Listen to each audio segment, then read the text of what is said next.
ଦେଖନ୍ତୁ ଆଜି ଏଇଥିପାଇଁ ଆପଣମାନଙ୍କୁ ସମସ୍ତଙ୍କୁ ମୁଁ ନିମନ୍ତ୍ରଣ କରି ଡାକିଲି ଯେ ରାଜ୍ୟରେ ବିଭିନ୍ନ ପେଟ୍ରୋଲ ପମ୍ପ ମାନଙ୍କରେ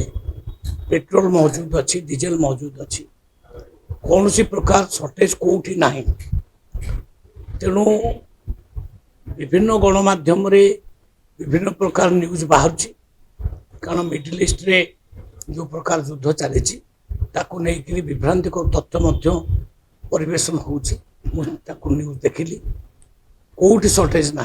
सफिशिएंट तेल आमर अच्छी मौजूद अच्छी। तेणु लोक मान माने मोर भाई भौणी मान समस्त को अनुरोध करी गाड़ी आणतु, गाड़ी तेल भर्ती कर नियंतु, कौन सी प्रकार पानिक हूँ ना कि बड़ बड़ ब्यारेल घरे नहीं कि मौजूद करतु ना, मौजूद करवा ठीक नुह, कारण तेल सर्टेज हम ना।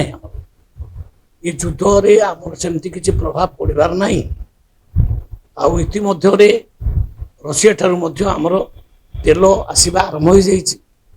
तो तेल बाबद जो विभ्रांतिकर तथ्य समाज अच्छी प्रकाश हो गणमाध्यम भी हो एठी कहू चाहे जे आमर राज्यवासी माने भाई भौणी माने केवल सरकारी तथ्य को विश्वास को नियंतु, ये बेसरकारी तथ्य उपर विश्वास करूँ ना। सफिशिएंट तेलर व्यवस्था अच्छी, कोठी भी असुविधा ना। जोठी किसी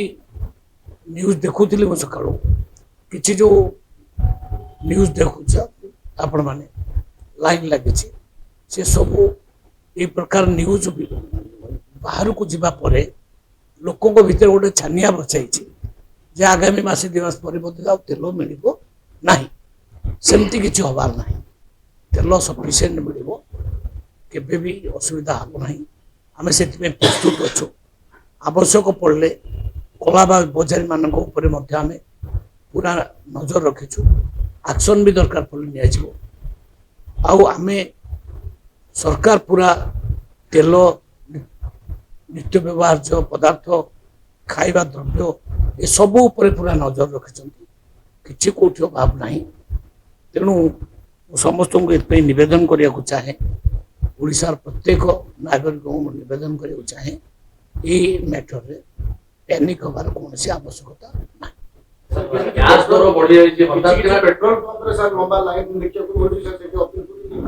सेटा हूँ जो न्यूज चली खेली जाइए आगामी दिन मानक पेट्रोल सर्टेज हो डीजेल सर्टेज हो युद्ध घनघटा भितर भारत तार प्रभाव पड़ो, भारत में तार प्रभाव पड़ार ना। भारत सदा बेले पेट्रोल आ डीजेल जातीय पदार्थ भरपूर कर रखी पूरा भर्ती अच्छी देश एवं ये परिस्थिति को आखिरी आगे रखिक कौटू भविष्य में पुणी तेल आसो तार व्यवस्था कर सारी आप जानते न्यूज सब। तेणु तेल कौन प्रकार असुविधा ना, खावा पीवा चाउल तो आम पाखे बहुत सफिशिएंट अच्छी। तेणु खाद्य पदार्थ तेल कौथर अभाव ना। तेणु ये सब विभ्रांतिकर तथ्य उपर माने विश्वास न करने मु गणमाध्यम जरिया लोक मान को निवेदन कर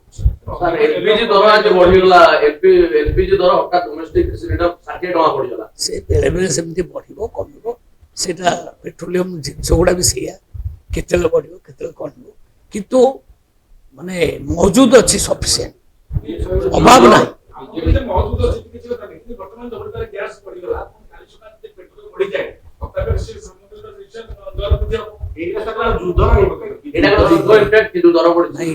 जो रेटा सामयिक भाव में बढ़ी मानुची किंतु ये नहीं कि कौन से प्रकार भ्रांतिकर तथ्य न आसवा दरकार जमा मिल दु तीन मास पर पूरा बंद हो मो गाड़ी तेल मिल नहीं। तेणु आणिक ब्यारेल घरे रखी दियो से सब जिनस न कर लोक मैंने देखो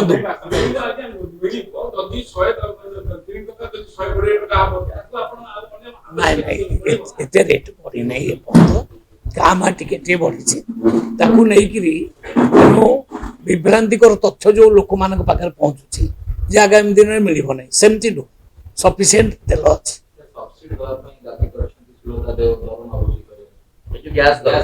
ନାଇଁ ତା ଉପରେ ତ ସରକାର ବିଚାର କରିବେ କିନ୍ତୁ ବର୍ତ୍ତମାନର ତଥ୍ୟ ହଉଛି ସଫିସିଏଣ୍ଟ ତେଲ ଅଛି ତେଲରେ କିଛି ଅଭାବ ନାହିଁ ଶୁଣନ୍ତୁ ଯୁଦ୍ଧର ତ ପ୍ରଭାବ ସବୁଠି ପଡିବ ମୁଁ ତ ମାନୁଛି ଏ ଯୋଉ ଯୁଦ୍ଧ ଆହୁରି ଭୟଙ୍କର ବି ହେଇପାରେ ତାର ପ୍ରଭାବ ଭାରତ ଉପରେ ନ ପଡିବ ତା ମାନେ ନାହିଁ ସବୁଠି ପଡିବ ସବୁ ଦେଶ ଉପରେ ପଡିବ କିନ୍ତୁ ବର୍ତ୍ତମାନଙ୍କର ସ୍ଥିତି ହଉଛି ଏଇଆ ଯେ ଆମ ଦେଶରେ ତେଲ ଖାଇବା ପିଇବା ଜିନିଷ ଅଭାବ ନାହିଁ ସମ୍ପୂର୍ଣ୍ଣ ମହଜୁଦ ଅଛି ସଫିସିଏଣ୍ଟ ମହଜୁଦ ଅଛି ମୁଁ ତାଙ୍କୁ ଅପିଲ ତ କରୁଛି ଆଜି କହିବାର ମାନେ ହଉଛି ସେଇଆ ଯେ ଯୋଉମାନେ ବାରେଲ ଫାରେଲ ଧରିକି ଯାଇକିରି ଭର୍ତ୍ତି କରି ଘରକୁ ରହୁଛନ୍ତି ସେ ନିଅନ୍ତୁ ନାହିଁ ଗାଡି ନିଅନ୍ତୁ ଗାଡିରେ ଯେତିକି ଆବଶ୍ୟକ ଭର୍ତ୍ତି କରିକି ଆଣନ୍ତୁ ଅଭାବ ନାହିଁ ନାଇଁ ନାଇଁ ସେମିତି ଆମେ ତା ଉପରେ ମଧ୍ୟ କଟକଣା ଆମେ ଆବଶ୍ୟକ ପଡିଲେ ଲଗେଇବୁ ସେଟା ବି ଆମେ କରିପାରିବୁ ସରକାର ତରଫରୁ କିନ୍ତୁ ଅବିକା ସେମିତି କିଛି ଅର୍ଡର ଯାଇନାହିଁ ଆମ ପାଖରେ ଯେହେତୁ ସଫିସିଏଣ୍ଟ ତେଲ ଅଛି ମୁଁ ନାଗରିକ ମାନଙ୍କୁ ବୁଝେଇବାକୁ ଚାହୁଁଛି ଯେ ଜମା ପ୍ୟାନିକ ହୁଅନ୍ତୁ ନାହିଁ ଯେତିକି ତେଲ ଦରକାର ସେତିକି ନିଅନ୍ତୁ ସବୁଦିନ ଭଳିଆ ନିଅନ୍ତୁ ଜମା ପ୍ୟାନିକ ହୁଅନ୍ତୁ ଘରେ ନେଇକିରି ମଜୁଦ କରନ୍ତୁ ନାହିଁ କାହିଁକି ନା ତେଲ ସଫିସିଏଣ୍ଟ ଅଛି କମିବ ବଢିବ ଏ ତ ତାଙ୍କ କମ୍ପାନୀ ଉପରେ ନିର୍ଭର କରେ ସେ କମ୍ପାନୀର ସଦାବେଳେ ମାନେ ହିସାବ ହୁଏ କୋଉଦିନ ବଢିବ କୋଉଦିନ କମିବ ସେ ତା ଉପରେ ମୁଁ ଏ ରେଟ୍ ଉପରେ କହିପାରିବି ନାହିଁ କିନ୍ତୁ ମହଜୁଦ ଉପରେ ମୁଁ କହିବି ସ୍ଥିତି ଉପରେ ମୁଁ ଆଜି ପରୀକ୍ଷା ଅଫିସର ମାନଙ୍କୁ ଡାକିଥିଲି ଅଫିସର ମାନେ ମତେ ଯୋଉ ଡାଟା ଦେଲେ ସଫିସିଏଣ୍ଟ ତେଲ ଓଡ଼ିଶାରେ ଅଛି